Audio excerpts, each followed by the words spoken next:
La fonctionnalité recherche est-elle un incontournable? Avant tout, à quoi sert cette fonctionnalité sur Internet?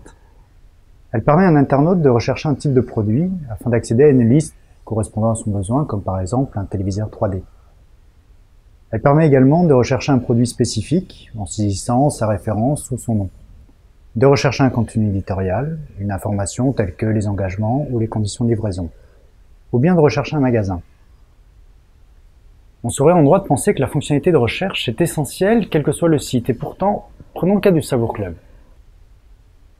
Il propose une offre très courte par rapport à ses concurrents. La probabilité de ne pas pouvoir répondre positivement à une recherche est donc très forte. Le risque est donc de faire fuir le client vers la concurrence. De même, il se positionne comme un sélectionneur, un découvreur de vins. Son objectif est donc de vous faire découvrir des vins que vous ne connaissez pas. La fonctionnalité de recherche, par définition de ce que vous connaissez, est par conséquent antinomique.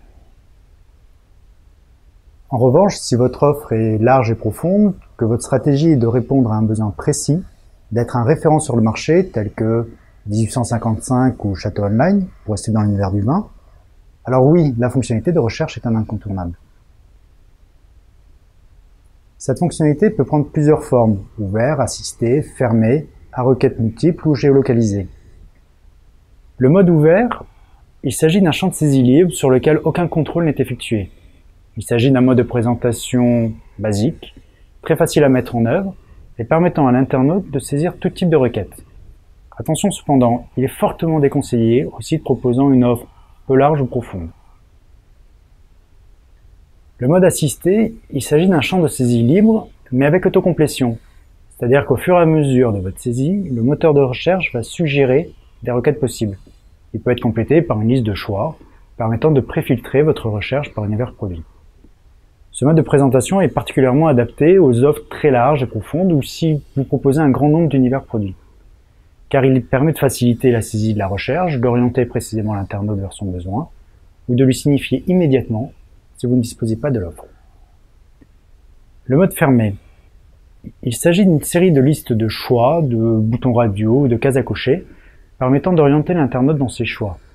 Il est plus adapté aux sites proposant une offre courte ou dont la nature intrinsèque des produits est très contrainte, comme par exemple les pièces auto qui nécessitent avant tout de sélectionner son véhicule. Il peut également être utilisé pour des produits complexes nécessitant une certaine assistance. Le mode à requête multiple. Ce mode de présentation s'appuie généralement sur le mode assisté. Il permet la saisie de plusieurs mots-clés avant de lancer la recherche.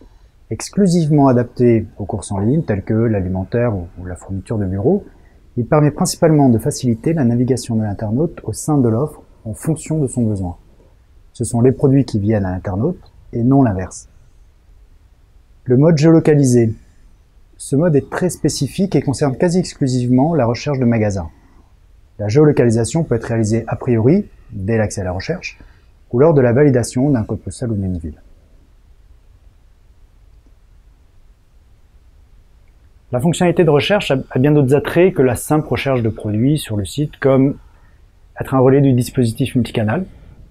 C'est la recherche de références inscrites dans le catalogue papier, diffusée dans une émission télé, sur une PLV ou une affiche. L'intérêt ici est de donner des références produits spécifiques par support afin de pouvoir analyser des sources de trafic, par exemple. Pour faciliter la recherche via ces supports, il est possible d'utiliser les QR codes et ainsi donner directement accès aux produits. Mais la recherche peut également être le relais d'animation commerciale, promotion de produits, d'univers, de marques ou d'événements, comme le proposent par exemple les sites Boulanger ou Pixmania. Il ne faut toutefois pas traiter cette fonctionnalité à la légère. Deux pièges évidents sont à prendre en compte. Le premier concerne le traitement de la page que nous nommerons « zéro résultat ». Certains sites la sous-estiment et conduisent les internautes dans un cul-de-sac, comme la Fnac, Boulanger ou Pixmania. D'autres semblent ne pas savoir quoi en faire, alors ils vous proposent de vous afficher l'arborescence de leur site, au cas où vous n'auriez pas compris la navigation principale, ou vous suggèrent gentiment de vérifier l'orthographe du mot saisi. Enfin, certains cherchent des solutions pertinentes en vous proposant une sélection de produits, malheureusement rarement cohérente avec votre recherche. Le top des mots-clés les plus recherchés, sous forme de nuage de tag par exemple, ou de substituer le mot recherché par un mot renvoyant un résultat. La probabilité que le mot corresponde est faible, mais l'intention est louable. Quelle que soit la solution, il est primordial de ne pas conduire l'internaute vers un cul-de-sac. Le second piège.